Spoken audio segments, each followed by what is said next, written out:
कि अगर इस मदारी, इस जोकर में दम है तो आप एक काम करें ना, आप कहते हैं कि इस देश का हिंदू फैनेटिक है, कट्टरवादी है, ये जो है इस्लाम को जानता नहीं है। एक एवरेज मुसलमान से आप बात करिए, आपने कुरान शरीफ नहीं पढ़ा, वो ऐसे पूछेगा आपसे जैसे वो पढ़ के ही पैदा हुआ था। देश के ट्रैफिक रूल पिछले 50 साल से बताए जा रहे हैं, वो उसे नहीं पता चल रहे, लेकिन सीए पढ़ लिया उसने। यानी कुरान शरीफ किसी लैंग्वेज में लिखा होगा, उसे कोई भी पढ़ सकता है, उसमें कोई मनाही थोड़ी नहीं है कि उसको पुष्पेन साहब नहीं पढ़ेंगे, सिर्फ रफी भाई पढ़ेंगे। लेकिन पुष्पेन साहब पढ़ने के बाद बताएं, नहीं नहीं नहीं नहीं ये नहीं, ये लिखा है। तो तुम क्या मतलब, कौन हो तुम जो बता रहे हो मुझे? तो कुरान को लेकर की भी बहुत सारी बातें हैं, लेकिन हम इतने ईमानदार हैं, हमें लगा इस देश में 30 करोड़ के आसपास मुसलमान रहते हैं। कुछ मुसलमानों का क्लेम है हम 40 करोड़ हैं, और अगर उनका क्लेम माने तो हम है ही नहीं, हिंदुस्तान में वही हैं बस। हमने कहा रामायण क्या है, यह महाभारत क्या है? हम सुनते सुनते थक गए, तब तो हमको पता नहीं चला। और अल्लाह ने हमें ऐसी जगह पैदा किया, न जहां गीता थी, न रामायण था, कुरानी मजीद था सिर्फ। घर के बराबर में मस्जिद थी। स्कूल में बगनबेरिया की डड्डी से मौलवी साहब हमें कलमे याद कराते थे, अच्छे अच्छे को याद हो जाता है, हमें भी याद हो गया। अब हम जब उस कलमों के बारे में बताते हैं तो कहते हैं पुष्पेन साहब आप गलत बता रहे हैं। अब जब सार्वजनिक तौर पे पूछ लो तो जवाब नहीं देते, फोन करते हैं, तेरी गर्दन काट देंगे। अरे मैंने कहा मूर्खों, जो तुम धमकियां देते हो, जरा कुरान शरीफ के पन्नों को पलटो, उसी में लिखा हुआ है जो आया है उसके जाने का वक्त तय है, जगह भी तय है। तुम्हारी औकात क्या है जो तुम किसी को उसके वक्त से पहले भेज दो? इसलिए धमकियां वही देते हैं जो कमजोर होते हैं। ताकतवर आदमी धमकी नहीं देता है। ताकतवर आदमी आता है, किताब उठाता है, पार्लियामेंट में जाता है और 370 समाप्त हो जाता है।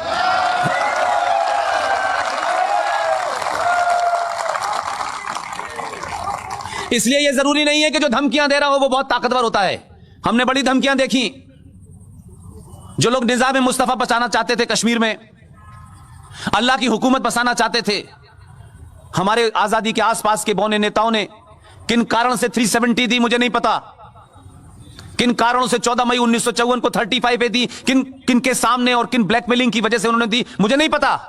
लेकिन मेरे दौर में मुझे यह पता है कि मुख्यमंत्री ने भी मुझे धमकी दी, पूरे राष्ट्र को देने लगी वो धमकी, और उन्होंने कहा 35 से जो छेड़छाड़ करेगा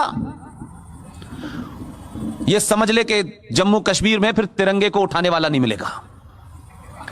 एक मुख्यमंत्री शपथ लेकर के भारत के संविधान की यह हिम्मत करती है कि वो धमकी देती है। सिटिंग चीफ मिनिस्टर, उस पर देशद्रोह का मुकदमा चलना चाहिए था, लेकिन सरकारें और समाज ने खामोशी इख्तियार की, इसलिए उसको लगा कुछ और बोलो। कुछ लोगों ने नजरअंदाज कर दिया, उसने दूसरा बयान दिया मुख्यमंत्री होते हुए।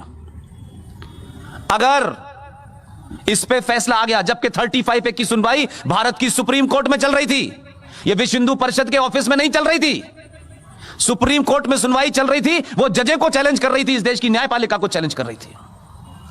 वो न्यायपालिका जो कंटेम्प्ट ऑफ कोर्ट करती है, किसी गरीब को पकड़ के खड़ा कर देती है। हिम्मत नहीं हुई उनकी कहने की।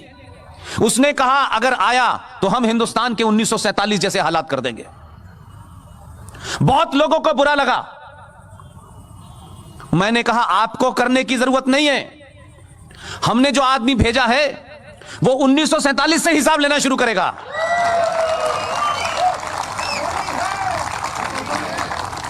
इसलिए हो यह रहा है, संकट यह है कि यह शाहीन बाग, यह जेएनयू, यह हैदराबाद, यह दुनिया भर की यूनिवर्सिटी में बवाल क्यों है? लोग क्यों चिल्ला रहे हैं? क्या उनके अंदर बदहवासी है? उसको समझने के लिए आप यहां से शुरू करें। 1947 से इस देश में, इस देश के संविधान में, इस देश की संसद में, इस देश की न्यायपालिका के माध्यम से जो एक इनविजिबल सत्ता क्रिएट कर दी गई थी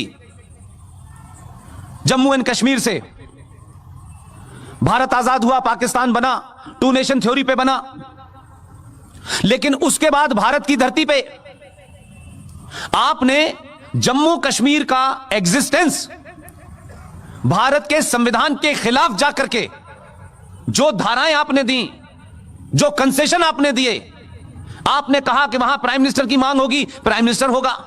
आपने कहा वहां के असेंबली की 6 साल की उम्र होगी, अच्छा साहब ये भी हमने माना, हमारा संविधान होगा, ये भी आपने माना। ये कंसेशन देते देते आप उन लोगों को लगने लगा कि इससे बढ़िया क्या हो सकता है, तो आपने वो नारे नहीं सुने। मुझे अल्लाह ने उस जगह पैदा किया है, मैं बड़ा शुक्रगुजार हूं अल्लाह का कि जहां से पाकिस्तान बनने का आइडिया डेवलप हुआ और कई लोग यहां से गए और वहां के प्राइम मिनिस्टर और डिफेंस मिनिस्टर बने। और बकौल RSN सिंह साहब के कि जिंदगी का आखिरी सफर जो मेरे सहाफत का, जर्नलिज्म का था, वो भी उसी मुल्क में आखिरी करवाया 12 साल का, जहां यहां के लोग कहते थे कि अगर हमारी आवाज को दबाया गया तो सरहद पार चली जाएगी। तो मैं उस सरहद पार देखने गया था कि इनकी आवाज को सुनता कौन है।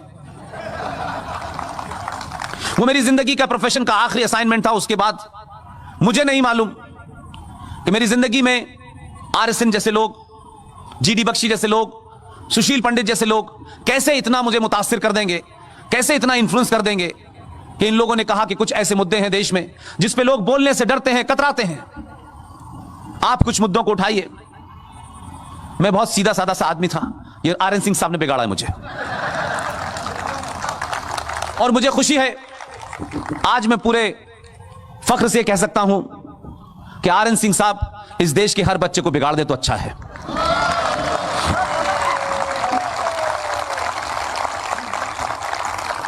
इसलिए मेरा मानना है कि 70 सालों में जो इनविजिबल सत्ता पैदा हो गई थी, हमारे देश की सरकारों ने जो भी कुछ किया, उससे वो ताकतें जिन नारों को बचपन में मैं सुनता था और पूरे हिंदुस्तान से मेरा कोई कनेक्ट नहीं था, मैं वहीं पैदा हुआ, वहीं मेरी स्कूलिंग हुई, वहीं मेरा पोस्ट ग्रेजुएशन हुआ।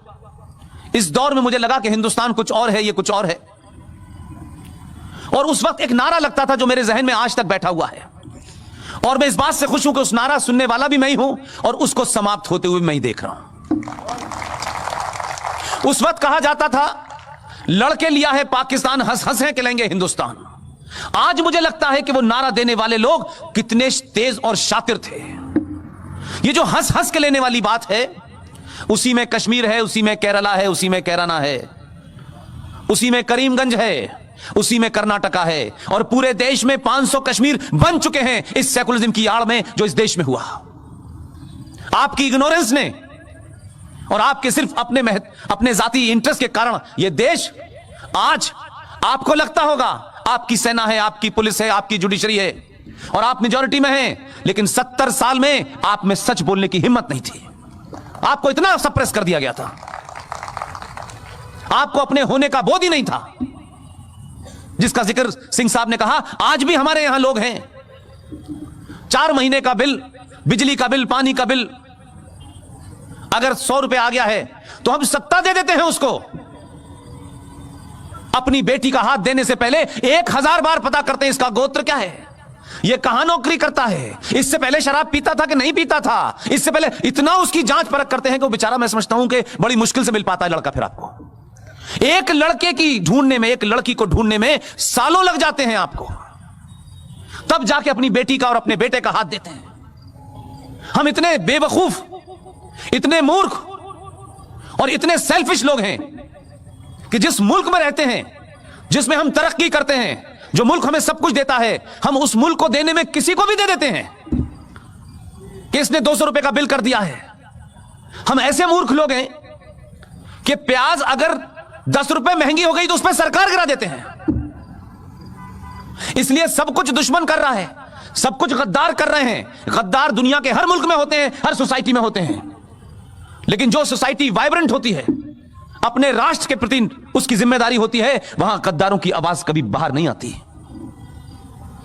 ये जो कुछ भी संकट है, हम सब फॉर्चुनेट हैं कि हम 47 की गलती 2020 में न करें।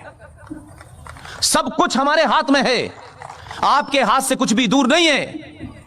कम से कम सच बोलिए, अपने पे भरोसा रखिए, और बहुत ज्यादा मटेरियलिस्टिक होने की जरूरत नहीं है। हम सब कहते हैं जो आया है वो जाएगा, जाके तुम लेके क्या जाओगे अपने साथ, ये बताओ। जो छोड़ के जाओगे, जिस बच्चे को आपने मिनरल का पानी पिलाया है, धूप से बचाया है, अच्छी हवा मिले उसका इंतजाम किया है, उस बच्चे को इन जिहादियों के हाथों छोड़ के जा रहे हैं, इसकी तरफ चिंता की कभी आपने? यह कैसा मुल्क आप छोड़ के जाना चाहते हैं? अगर उस बच्चे में पुरुषार्थ होगा तो वो अपने लिए कई बड़ी गाड़ियां खरीद लेगा, कई बड़े मकान बना लेगा, लेकिन अगर राष्ट्र नहीं सेवित होगा तो वो कहां जाएगा? अलग अलग जगह रहेगा। इसलिए जो लोग यहां से चले गए हैं, उन्हें लगता है कि अमेरिका, लंदन, फ्रांस, जर्मनी जाना कोई आपकी विद्वत्ता को, आपकी इंटेलिजेंस को साबित करता हो। तो मैं बार बार उनसे भी कहता हूं, वहां रह रहे हो, तुम्हारी इज्जत इसलिए है कि भारत मौजूद है।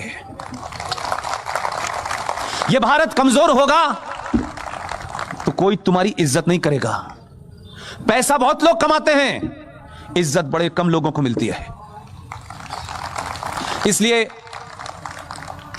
कोई आपके ऊपर कीचड़ उछाले तो यह कह के चुप मत हो जाइएगा कि उछालने दो। यह कहने के कारण लोग आज आपके घर में घुस गए हैं। यह कहने के कारण लोग हमारे फेथ, हम जिस उपासना के लोग हैं, हम जिस पूजा पद्धति को मानते हैं, जो हमारे आराध्य हैं, उन सब के ऊपर भी कीचड़ उछलती रहती है और हम कुछ बोलते नहीं हैं।